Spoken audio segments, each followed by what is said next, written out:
Ils sont coiffeurs, stylistes ou manucures. Et à Los Angeles, ils travaillent tous au service des plus grandes stars. Choisir leur tenue, s'occuper de leur chevelure ou de leurs ongles, rien n'est trop beau pour satisfaire les célébrités.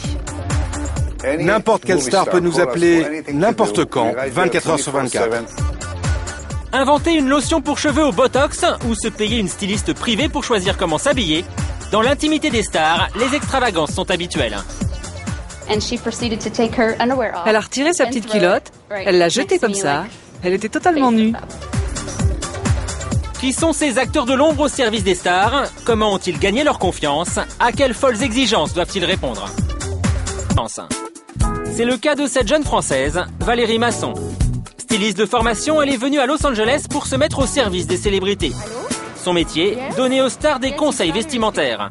On lui doit les looks de Rihanna ou de Sarah Jessica Parker, l'héroïne de Sex and the City. Et elle a également dessiné des tenues pour la dernière tournée de Britney Spears. Mais les tâches que Valérie doit remplir sont parfois étonnantes. Ce matin, elle a rendez-vous dans cette luxueuse propriété de Beverly Hills. Sa propriétaire part en voyage, Valérie doit lui préparer sa valise. À Hollywood, c'est un métier. Hello, Tony. Bonjour Tony, comment allez-vous? Thank you, Tony. Thank you very Merci much. Tony, merci. Bonjour, ça va? La maîtresse des lieux est française elle aussi. Anne Palmer est l'épouse d'un industriel multimillionnaire et sa propriété n'a rien à envier aux plus grandes stars d'Hollywood.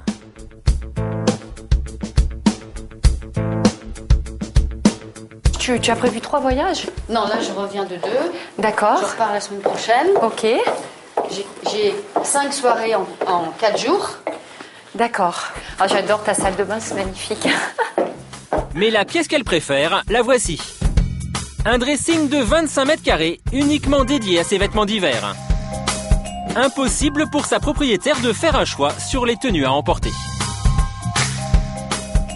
J'ai pas le temps et j'ai besoin d'un cerveau qui travaille très vite. Et puis quand on vit tous les jours, toute l'année avec les mêmes vêtements, la même garde-robe, bon, elle change, elle varie parce que j'achète des choses. On voit plus, on perd une certaine distance vis-à-vis de ce qu'on a par rapport aux couleurs et aux formes. Et donc elle, comme c'est son métier, elle sait elle peut renouveler en 5 minutes, moi ce qui me prendrait 2 heures. C'est un peu un sacré challenge là, ce que tu me demandes là. Un challenge car sa cliente fait partie de la jet set internationale. Si elle est satisfaite de ses services, c'est la perspective pour Valérie d'obtenir d'autres clients. C'est en fréquentant les soirées branchées qu'elle a grandi son carnet d'adresses. C'est ainsi qu'elle a convaincu Rihanna de faire appel à ses services.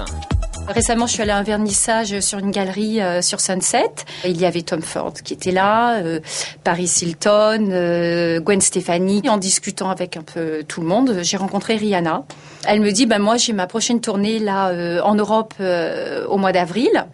Est-ce que vous voudriez me faire une recherche de look? À chacune de ses clientes, Valérie joue gros. La sanction peut être immédiate. Aux États-Unis comme en France, les magazines People consacrent des rubriques aux tenues des célébrités et ils traquent la moindre erreur. Regarde, ça le fait. C'est magnifique. C'est magnifique. Ah. Non, parce que ça, c'est de la maille. Oui. Avec la flanelle, ça fait trop. Des paillettes, de la fourrure, c'est l'une des tendances de cet hiver. Valérie ne prend pas trop de risques. J'adore. Moi aussi. Tu vas être superbe. Super, voilà, je sais comment faire ma valise. Pour faire la valise, c'est un autre employé qui s'en occupera. Pour ses conseils vestimentaires, Valérie facture 1 500 $ par mois à ses clients. Les stars, une bonne rente pour ceux qui ont réussi à se mettre à leur service.